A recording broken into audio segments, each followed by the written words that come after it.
afternoon. I'm going to show you how to make a real Texas peach cobbler in a mug in the microwave. It's just for one person, but it can be expanded to 2 or more people if you want to. But if you ever just wanted a peach cobbler but didn't want to make a whole huge one, this is the way you do it. The first thing you want to do is get yourself a mug that is microwave proof.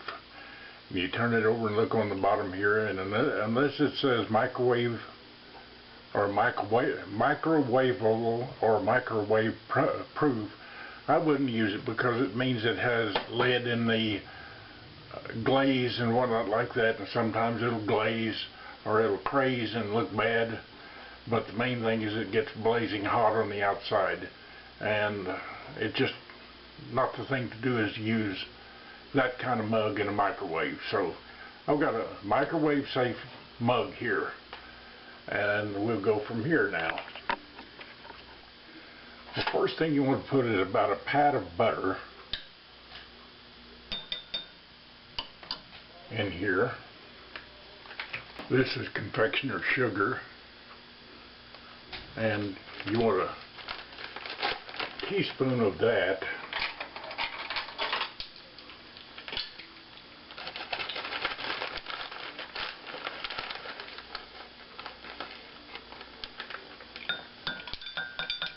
In there.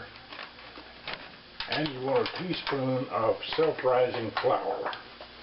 Now, no decent cowboy cook would ever be caught short on self-rising flour, but if you do and you just don't have anything else available except regular old all-purpose flour, go ahead and make your own. It takes a cup of flour, a teaspoon of baking powder, and a half teaspoon of salt. Mix it together, and you have your self-rising flour.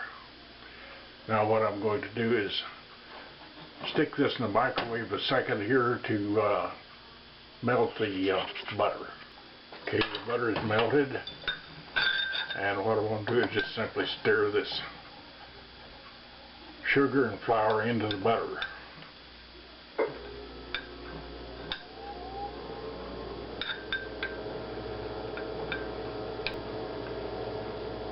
Now, the old fruit company puts out packages that 4 or 8 of these, and they run about 35 or 40 cents a piece, and they have all kinds of different fruit in them in their own juice. This is chopped peaches here in its own juice, and you just peel the top back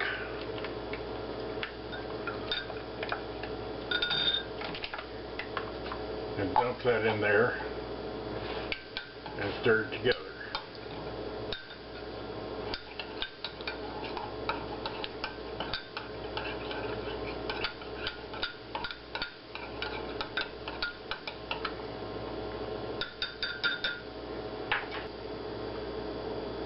And you want to dump this in the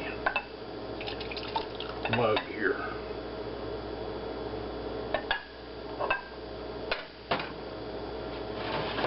Shove that aside. Next, you want to put about 2 pats of butter in the mixing cup, along with a 1/4 cup of self-rising flour, and a little sugar. You can use either the confectioner's or this, just enough in there to not sweeten it but kill the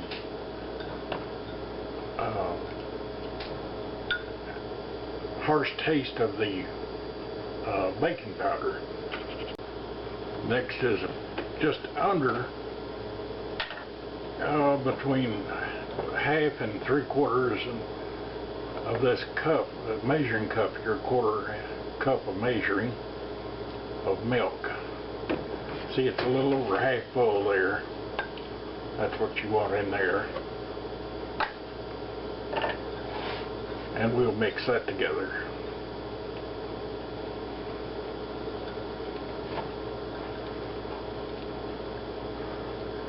should make a fairly stiff dough. Actually, it's going to need a little more milk than that. It's a little too stiff.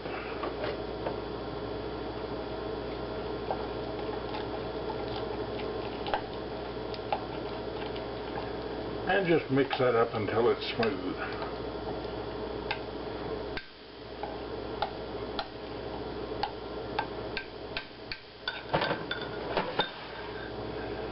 And rake that over on top of the peaches.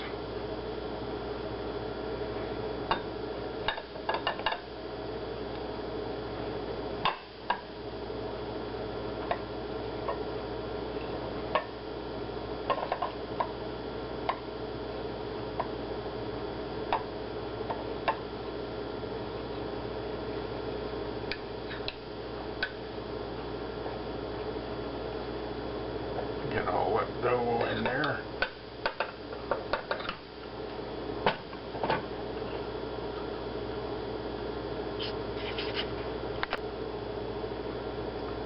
And you just want to kind of smooth that out in there on top of the peaches. Try to get all the dough in there. Now finally, you can either use just cinnamon, or I have a mixture here of cinnamon and sugar that I use on baked sweet potatoes and things like that, and just sprinkle a little of that over the top of it.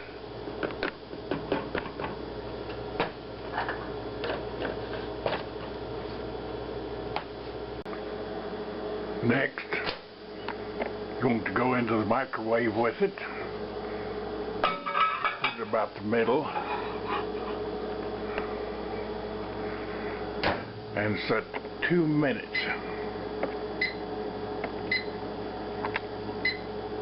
2 minutes and start.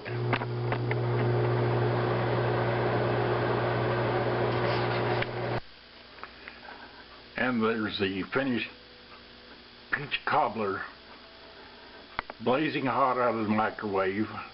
Let it cool for a bit before you try to eat any of it, and it sure would be good with a dip of Bluebell vanilla ice cream on top. You know, there's a law in Texas that says you're not supposed to serve peach cobbler without Bluebell on it. I don't know what happens if you get convicted of that. They take your spoon away or something. I don't know.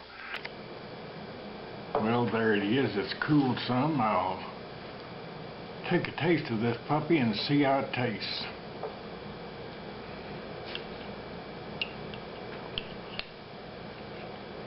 Get some peaches up off the bottom there.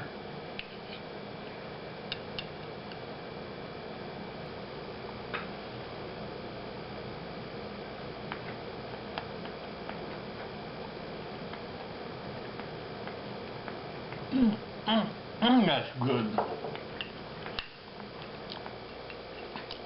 That's just as good as any barbecue place that I ever saw that makes.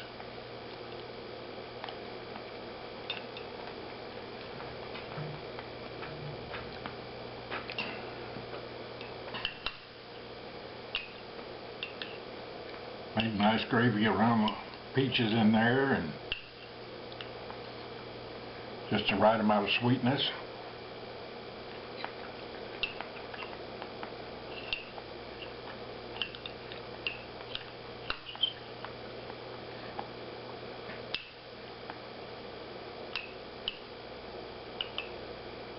It's hard to stop.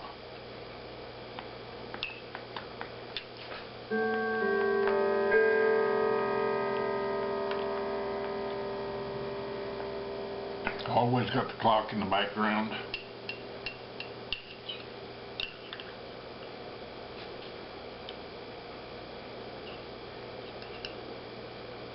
But this is a really, really, really easy way to make peach cobbler.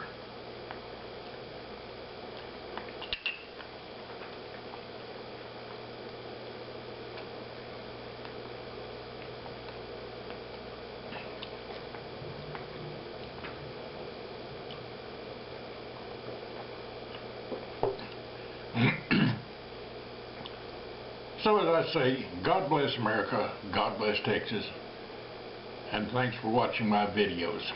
I really appreciate it.